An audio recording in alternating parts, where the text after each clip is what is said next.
Hey everyone, Kevin Kruse here with a Throwback Thursday episode. So we're going all the way back to episode 2 with Rory Vaden. You'll definitely hear how the show and my interview questions have changed over the last year. And I've never met Rory in person, but I feel like he's a good friend. Just a great guy, high values, high ethics, very giving, very generous. And I also like him in his advice because he's not just another author, speaker person. And I'm using air quotes around that word just. You know, he's actually running a thriving business with over 100 employees, real customers. You know, similar to me, the writing, speaking, podcasting stuff is just something he's doing on the side as a way to give back and a way to reach new people and to build the brand. Anyway, this is one of my favorite episodes. He teaches so much around extreme productivity, one of my favorite topics. So I just wanted to bring it back to you again. Enjoy. Would you like to accelerate your career and reach your full potential in just minutes a day? Welcome to the LEADx Show with New York Times bestselling author and Inc. 500 entrepreneur, Kevin Kruse. Should you procrastinate on purpose? Hello everyone, Kevin Kruse here, helping you to achieve your full potential 5 days a week. In just a minute, we're going to talk about ways to multiply your time. But first, don't forget to visit leadx.org. You'll find hundreds of articles from dozens of the best writers out there on business and career, and sign up for our quick read newsletter. It's packed with actionable tips you can try out right away. leadx.org. Our guest today is the co-founder of Southwestern Consulting, a multi-million-dollar global consulting practice. You've probably already seen him or heard him on Oprah, CNN, CNBC, Fast Company, or even Success Magazine. He's a global expert on self-discipline and productivity. His book, Take the Stairs, was a New York Times bestseller. His newest book is Procrastinate on Purpose: 5 Permissions to Multiply Your Time. Our guest is my friend, Rory Vaden. Rory, welcome. Kevin, what's up, buddy? It's so good to be with you. Yeah, I'm excited. Thanks for joining us here. And we're going to talk about Procrastinate on Purpose in just a minute. But I always start with a universal question, which is, can you share with our listeners a time when you failed and what did you learn from it? So this is one of my favorite stories. I really don't tell it a lot, but this is like a classic mess up. One time when I was just getting started in my speaking career, actually, and I was speaking for a company called Budget Blinds.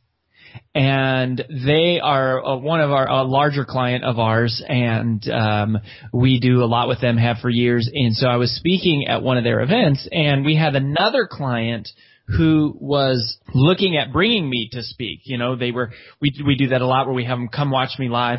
And so I invited this other client to come to watch me speak. And it was actually like a half-day training, which I don't do a lot, but it was a really hands-on training. And so I do the training, and at the end of the training, somebody comes up to me and they say, you need to call so-and-so, who was our contact at the home office. She's livid. And I was like, oh my gosh, what happened? Well, apparently the 2 guests that I had invited to come watch me live were one of the number 1 competitors of Budget Blinds. Funny now, not so funny then, Rory. Not funny then. And I had invited them to come to this training, right, that Budget Blinds paid, all this money for. And it was bad, right? And so the people in the audience were, they kind of saw these people in the back of the room. They're like, who are you and where are you from? And then, word got to the corporate office by the time I was done. And so it was very bad. And, one of the principles from Take the Stairs book we talk about is be the buffalo.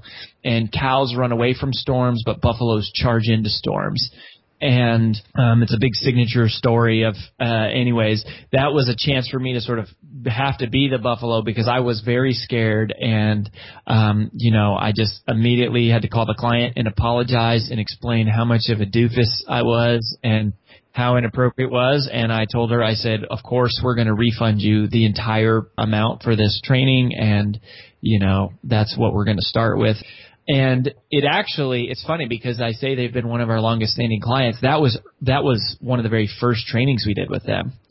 And ironically, it solidified our relationship. I think the fact that we messed up, the way that we responded to the mess up actually solidified and told them more kind of about who we were. And we've had a wonderful relationship for 5 years, but it was terrifying and scary. And, fortunately they were very gracious and accepted the apology, but not everybody does. First of all, Rory, this is a phenomenal story.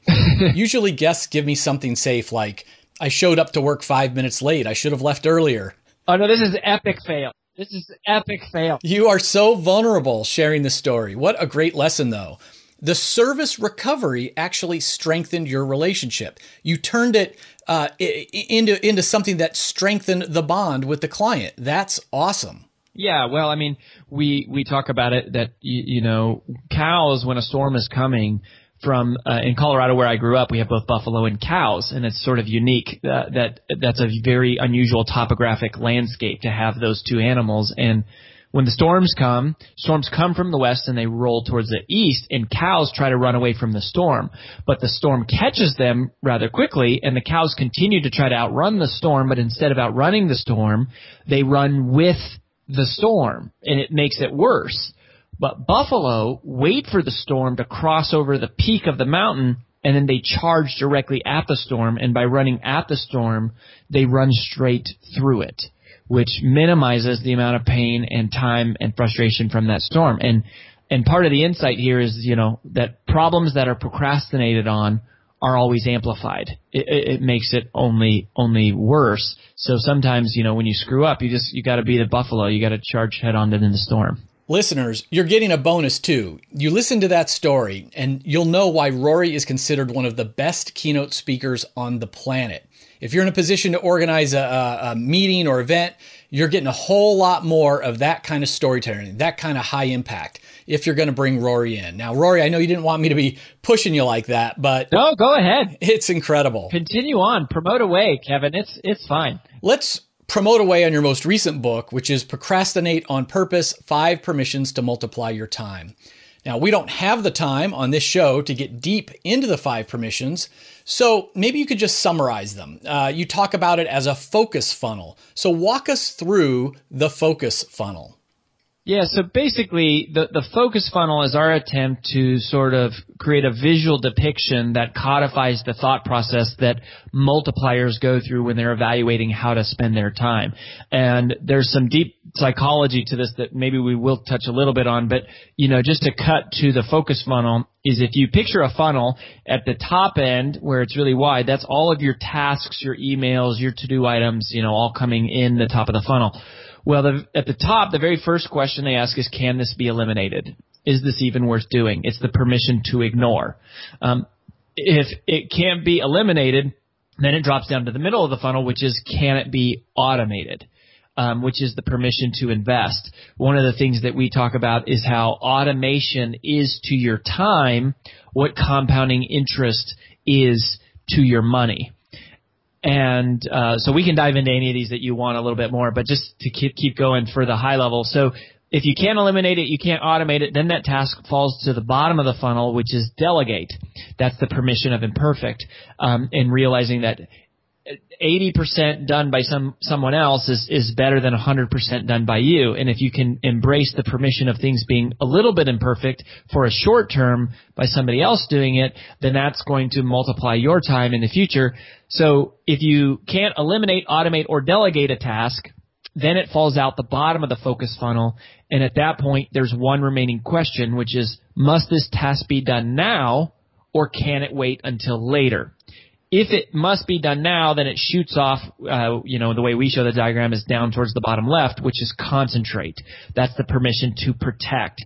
And that's everything you hear about focus, right? Like turn off your alarms, shut your email down, close your door, don't accept incoming phone calls. Like not anything all that fresh and original there. But if the answer to the question, can this wait until later, is yes, it can wait until later, then that is what we call not eliminate, automate, delegate, or concentrate, but procrastinate on purpose, or POP, we call it for short, which is where the title of the book comes from.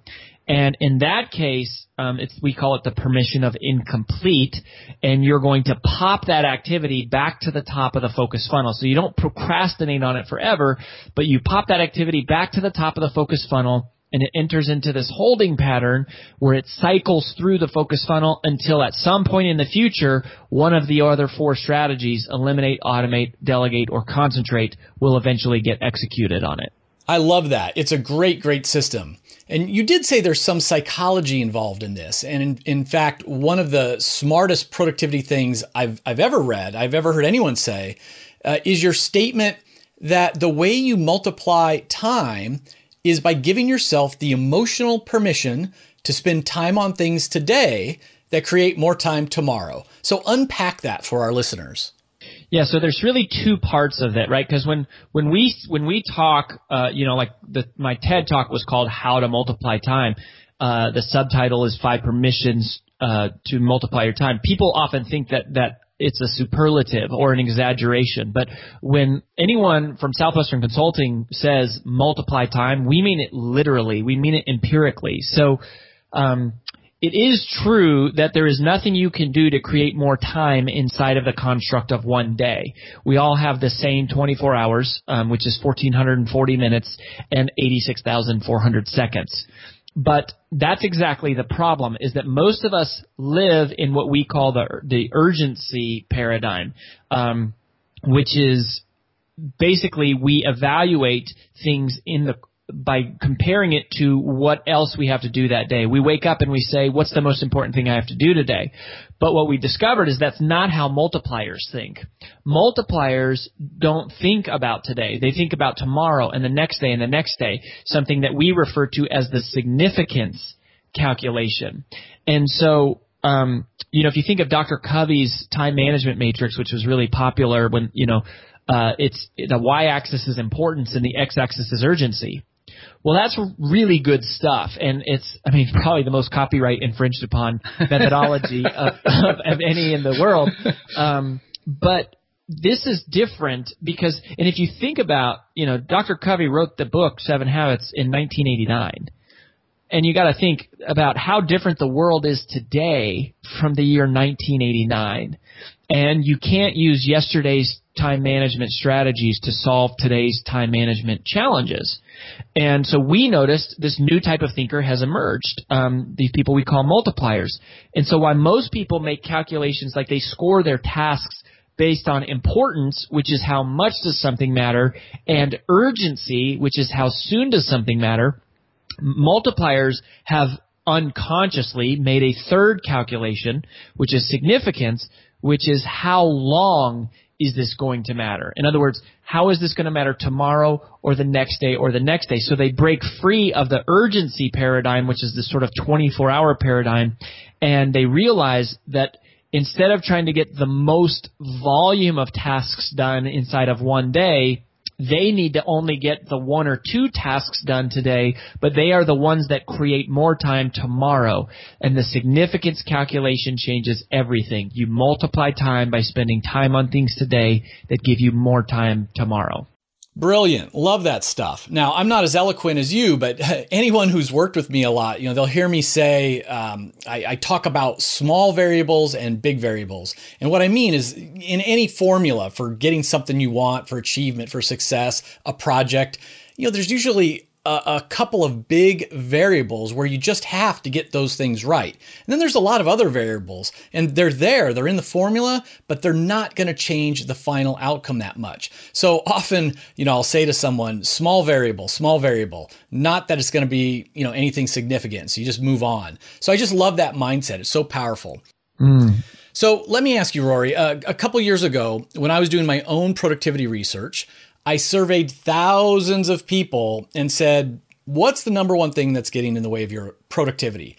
And it was a tie. It was a tie between email. My email inbox is getting in my way. And the second was meetings. I'm stuck in meetings all the time. I can't get anything done. I'm always in meetings. So what's your philosophy or advice when it comes to meetings? Well, I think so. One thing that we did at Southwestern Consulting, which was not out of brilliance or wisdom, like it was out of necessity, was, we started in 2006 with 4 of us. By the year 2012, we had like 25 of us. And today we have over 150 team members. And we really do sales consulting. That's our mission, is to elevate the practice and perception of what it means to be in sales. And so productivity is kind of more like an ancillary piece that we teach for salespeople. So we travel all over, right? Like our consultants, we fly out literally all over the world, 40-something different countries. And so what we did was we were trying to improve our communication. Is we had sort of the opposite problem, which is that we couldn't get everybody together. And so we created this thing called Mad Meeting Mondays. And what we do is we figured out that all the meetings in the company, if they were arranged strategically, according by department or team or whatever, they could all happen on one day. And you do every single meeting that needs to happen for the week only on Mondays. And then the rest of the week, people are completely free to actually get work done. And so they're zipping off, wherever and doing all these different things.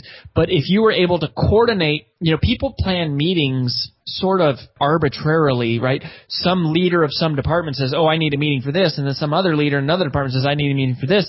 And people end up passing the same information back and forth in different meetings and missing out on critical parts. So if you get everyone together at the top level and they really kind of communicate, okay, what do we need to happen and who needs to be in each meeting, then you really can eliminate a lot of them. So in our case, we only do meetings on Mondays, and I think it's kind of central to our overall philosophy, Kevin, where like a lot of people talk about, hey, the importance of having a calendar. If it doesn't get scheduled, it doesn't get done. And it's not that we're opposed to a calendar, but I think calendars can be kind of dangerous today, because the beauty of having things on your calendar is it causes you not have to think. You just look at your calendar and that's what you do.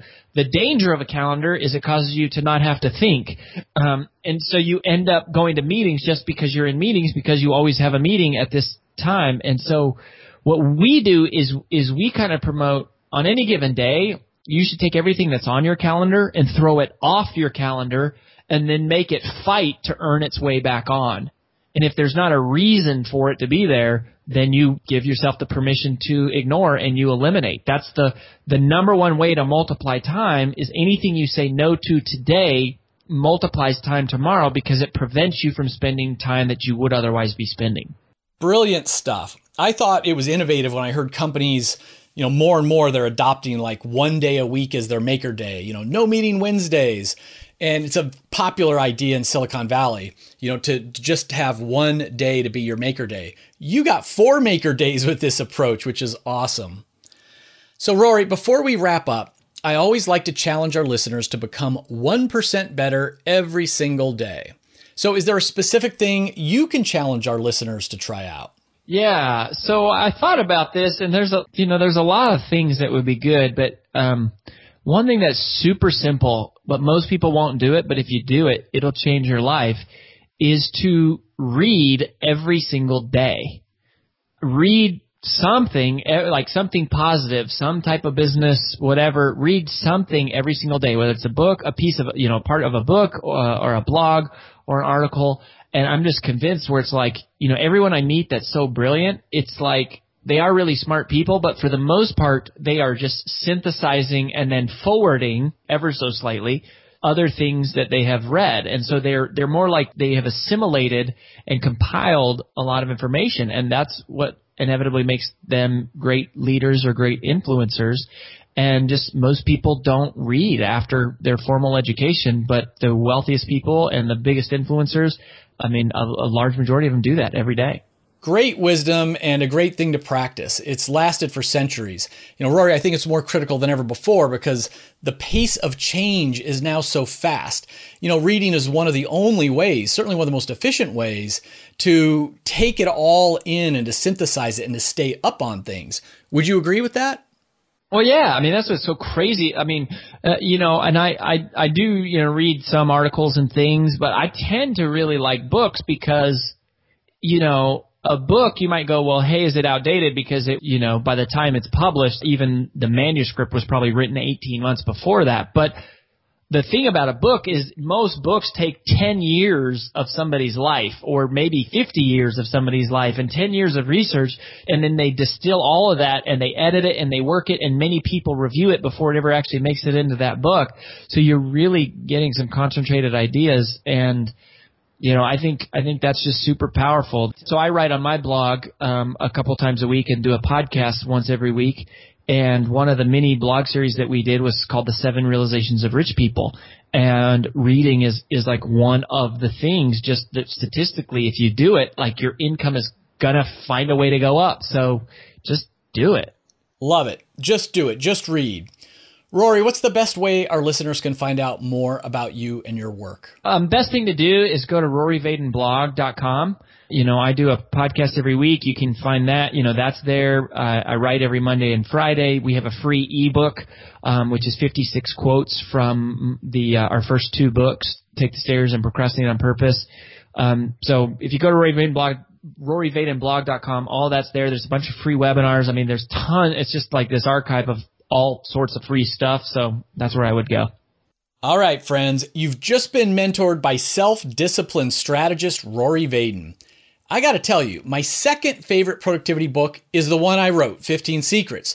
My first favorite productivity book is Procrastinate on Purpose. Yeah. Check it out on Amazon.com or your favorite bookstore, of course. You can get all the links and notes from this interview over at leadx.org. And listeners, do me a favor.